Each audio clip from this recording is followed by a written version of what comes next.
And good afternoon. It is Wednesday, July 31st, just past 1:30 p.m. My name is Ryan Belmore. I'm the owner and publisher of WhatsUpNewp.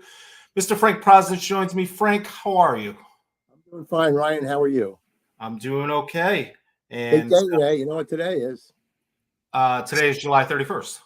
It is. It's also the deadline for candidates to file their last quarter um, finance campaign finance reports. All right. Been watching them. Been interesting. Coming in, some have filed, some have not. Look at that. Well, but 11:59 tonight, we'll have a flurry of filings. And we'll report on that on WhatsUpNewp.com over the weekend, over the next couple days.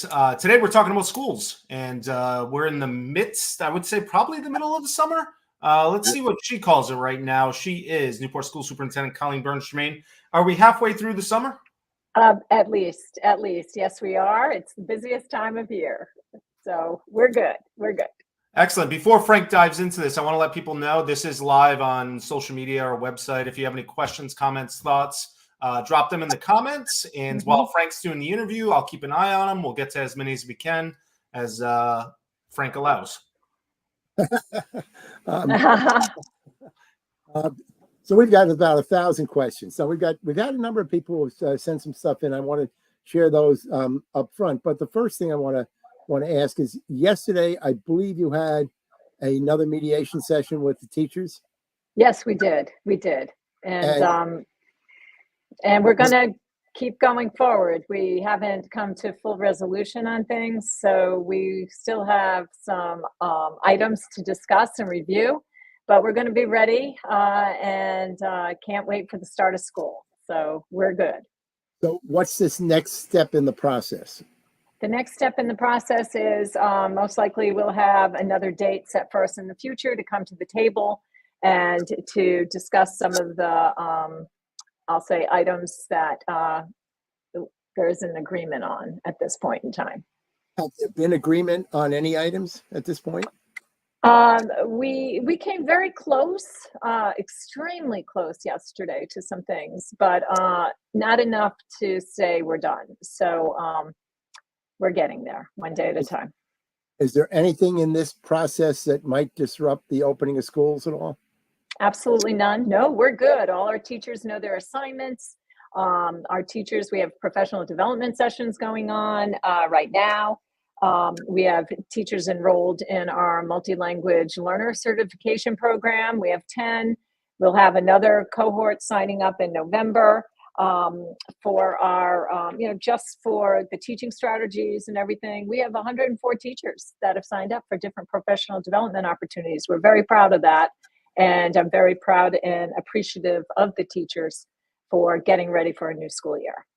I know at the core of this was multi-language learners, and I know at the core of this was also the layoff of 16 teachers and displacement of several others.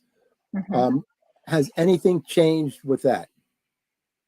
Well, we're exactly where we were in June, and what I mean in this way for the public. So we had 45, I'll say, shifts.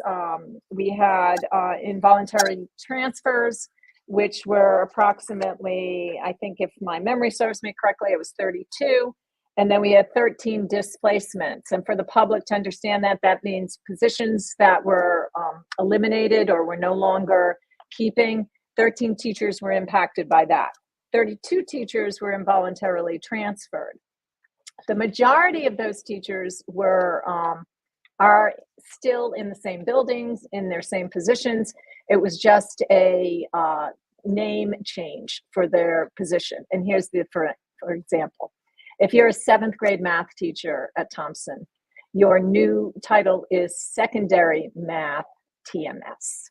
If you're an elementary teacher at Thompson, you may have been, for instance, grade 5 science. You are now a grade 5/6 elementary teacher at Thompson.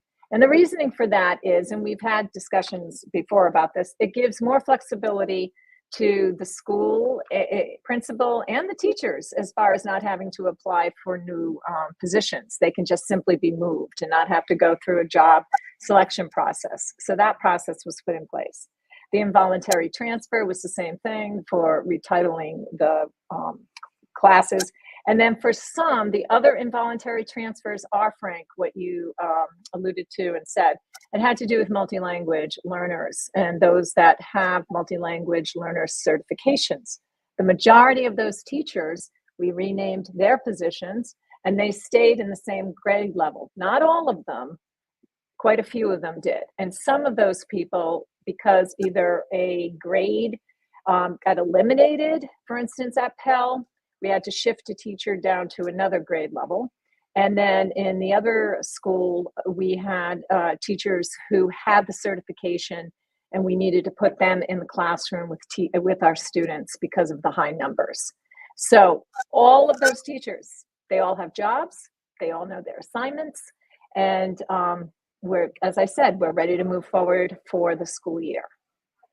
16 teachers laid off, that doesn't change, right? We had the teachers laid off, and as of this very day today, there are 6 teachers still on the recall list. We actually had 19, and now we're down to 6. And of those 6, we have 3 positions we're going to be able to offer.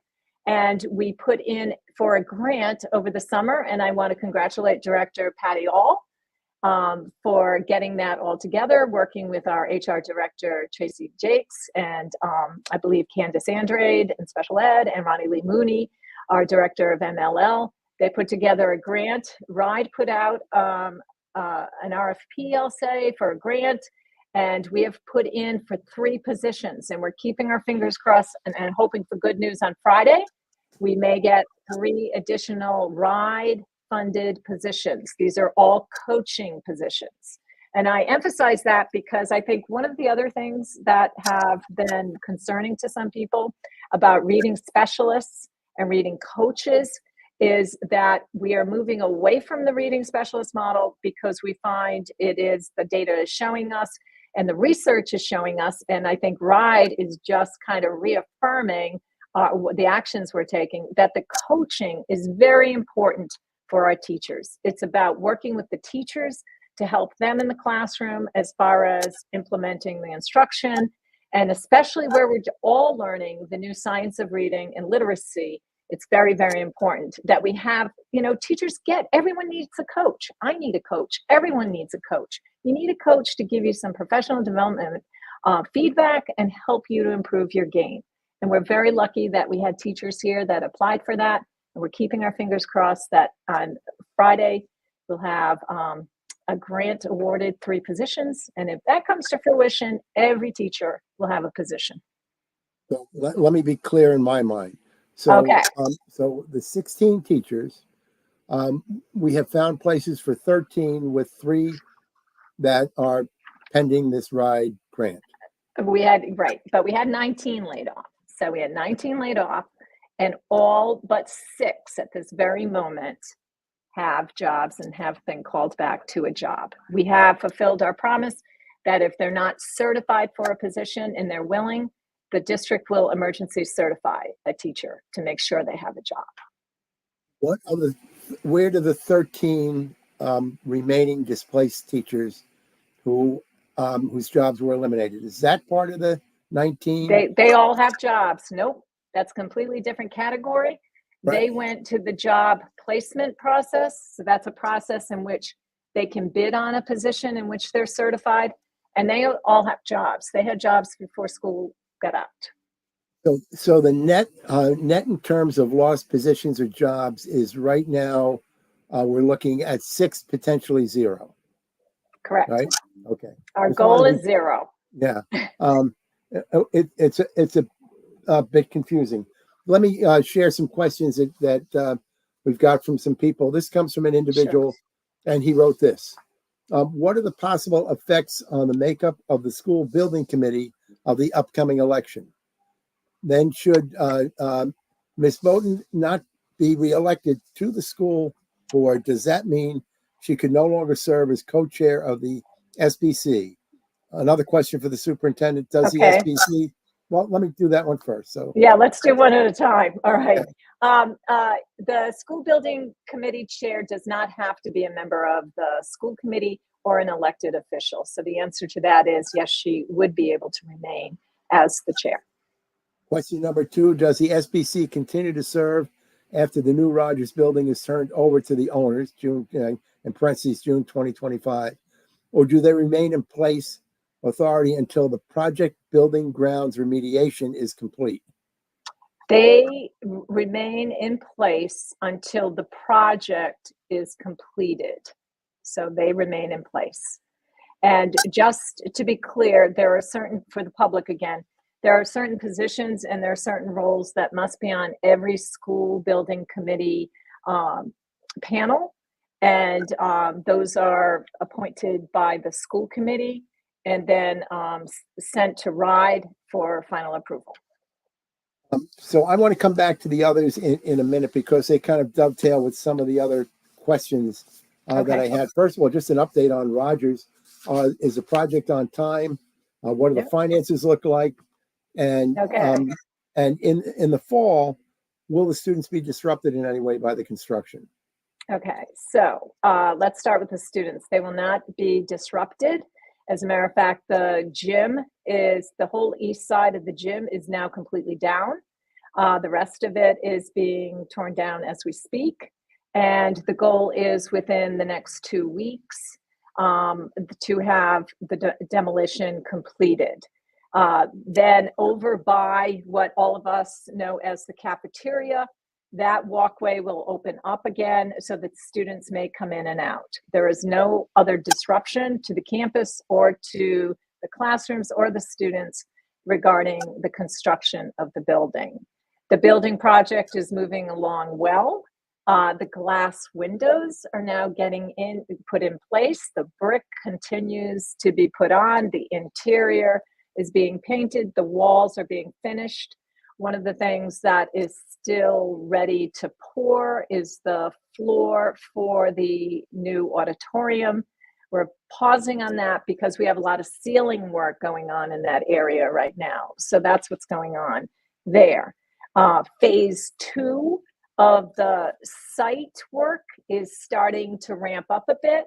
And you'll soon be seeing us do a little bit more work as far as the roadway, the building over in the back, and the utilities coming up from Old Fort Road. So that's the next thing. The project is still on time. We're very excited about that. In June of 25, the keys will be handed over. And as far as the budget, we're within the budget with which we are to have the temporary occupancy certificate, and we're continuing that work. We still are about 4.1 million. We have short, but we're working on that. We have some grants in the queue, and we're continue to look at value engineering. So everything, fingers crossed, is still going smoothly and going forward. So looking at kids being able to go into that school a year from September? Yes, they'll be going in September of 2025. I wanted to shift gears a little bit. Ryan and I were at a press conference that the governor held with several people over at the Florence Grace Center in Newport.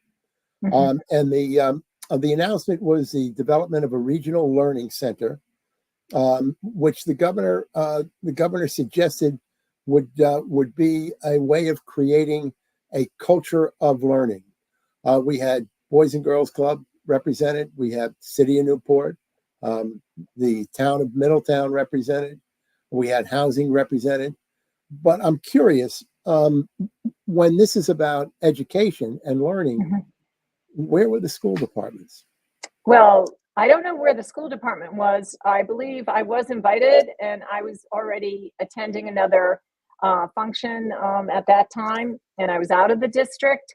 And the rest of my team, they took some vacation time, so I really didn't have a rep to get over there that day.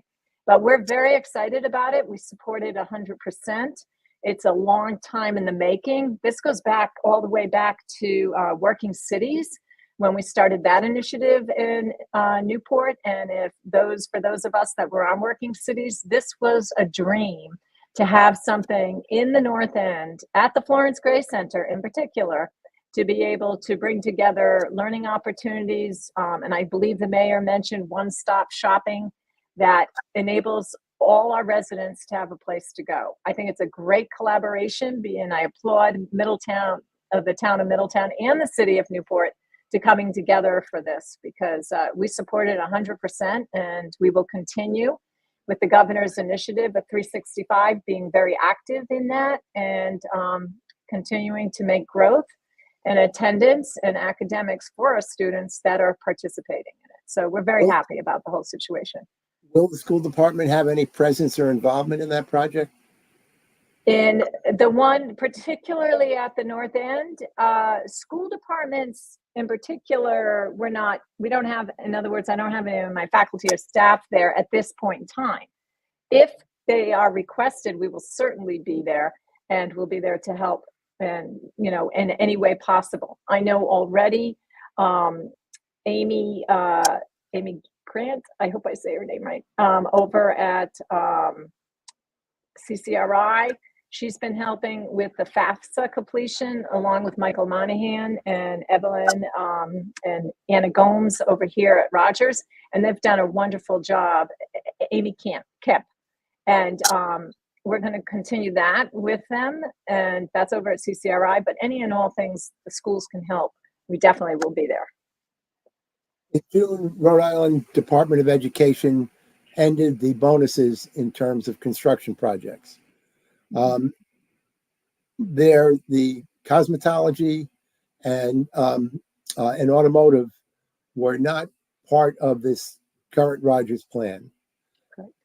So I don't know whether there are thoughts of another bond issue to deal with them, but I'm wondering if this will have any impact on the schools. And as a subtitle, if you will, I think one of the bonuses that went away was for regionalization, and how that might or might not impact any further discussions between Middletown and Newport. So our cosmetology and automotive programs are very important to us. We are working diligently to seek alternative funds for those programs. We do have floor plans and building plans for those.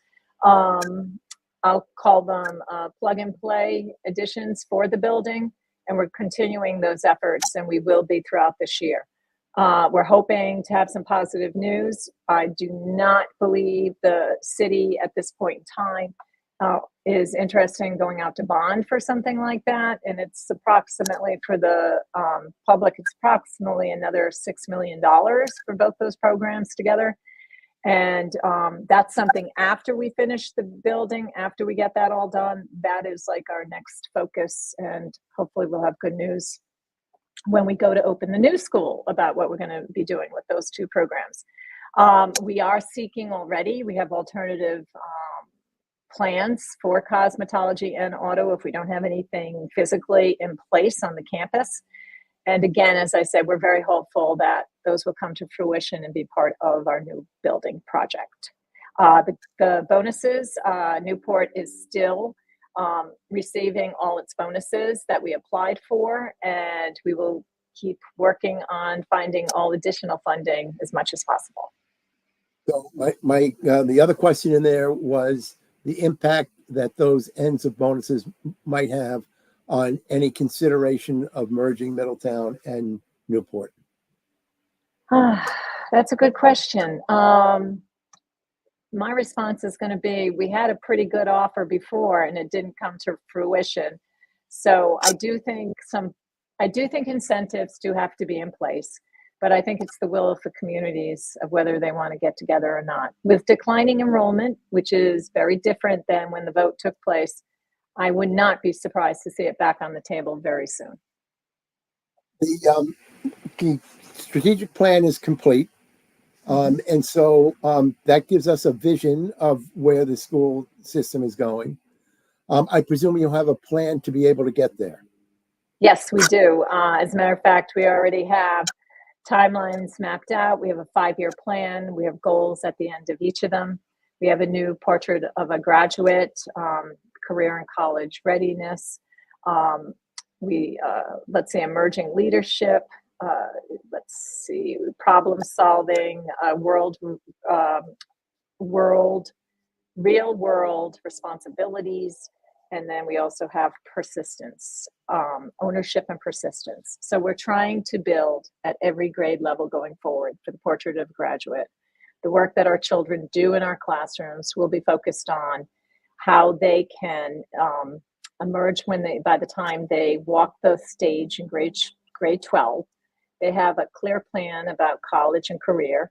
They know the importance of owning one's own learning and persistence. Good stuff takes a little bit of struggle and hard work. And then there's real world responsibility as a citizen of the world. How do you contribute and how do you support others? And then the last one is emerging leadership.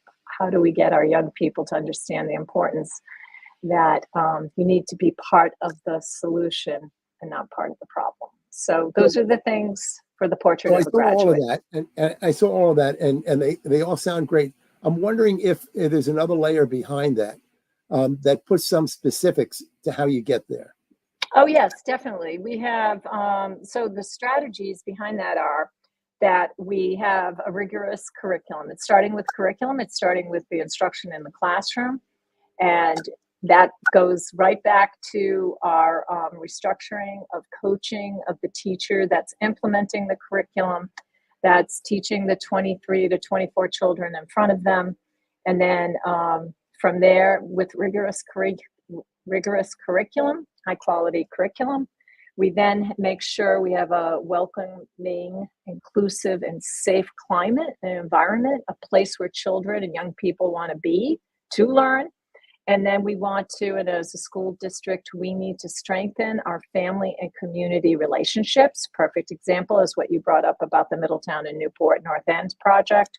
We need to be a part of that, which we are more than happy, and we've supported 100%, as well as the 365 initiative that we've been a part of since the beginning. And then we have the importance of, believe it or not, we only have 3 school buildings, and the importance of coherence and continuity between all 3 levels. So for parents and families, it's very clear what the expectations are of a Newport student. So those are the strategies behind it. And then we all have different roles to play. We have a vision of excellence, which I want to thank teachers and Director All that worked on in the spring, that we have a vision of excellence of what it looks like in a classroom when children are learning, how they're engaged, what they're doing, questions they're asking, their participation, all of the above. So that's another part of our strategic plan. So many of the comments or comments really that came through related to that in particular, and clearly looking for more specifics. How much of this has been shared with faculty? The strategic plan has been posted and shared out online. I'm going to say that online. We've had that Portrait of Graduate has been shared in the late spring. We shared it out. I have a town hall meeting that will be, I think that's on August 26th. And no, that one's not on August 26th. That one's on August 20th, Tuesday, August 20th at 5:30, and it'll be virtual.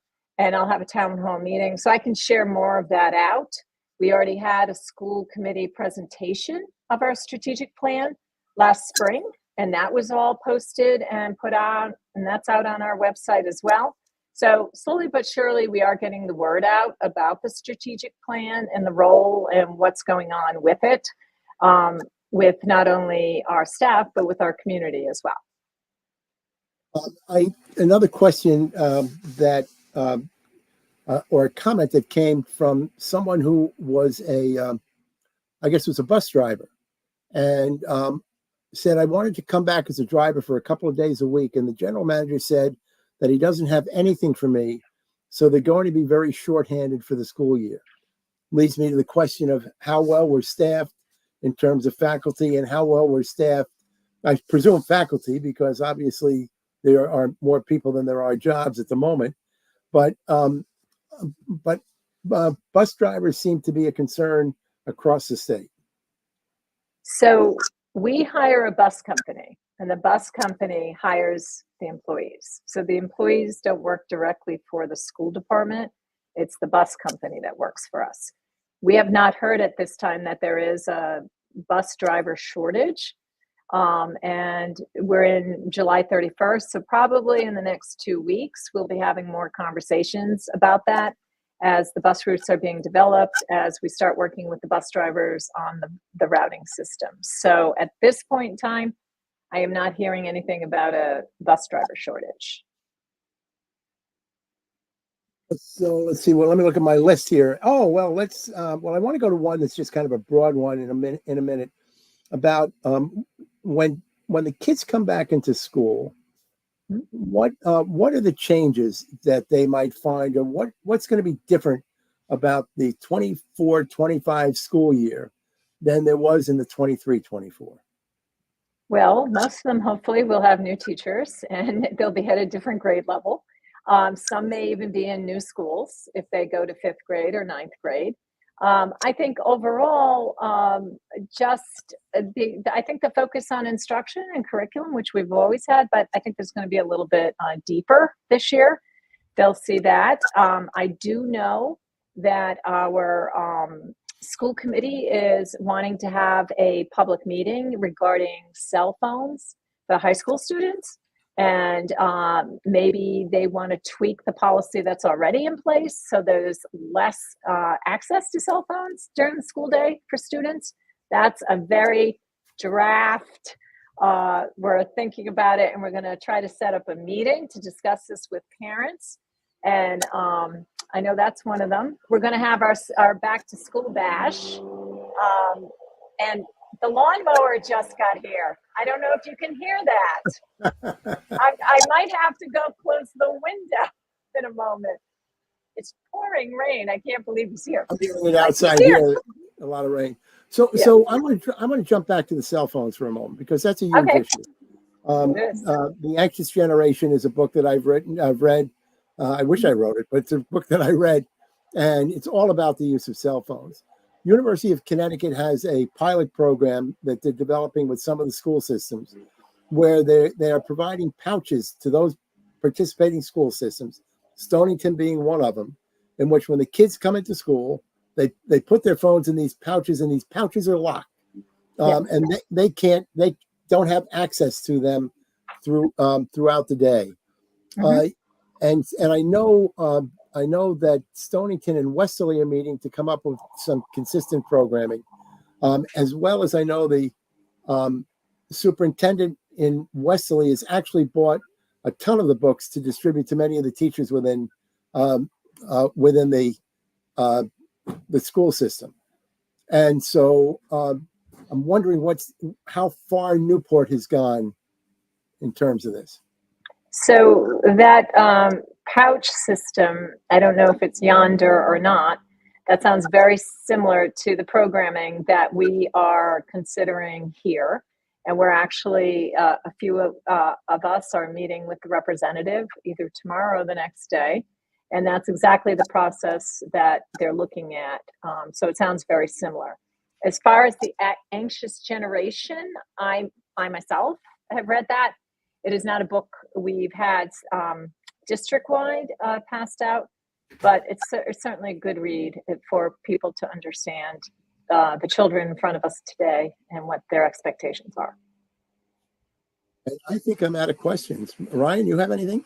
I have one. I just had to pull it up because all of my city council meetings get lost in my nightmares. But June 26th, the city council passed an amended resolution about funding the school, and they put all sorts of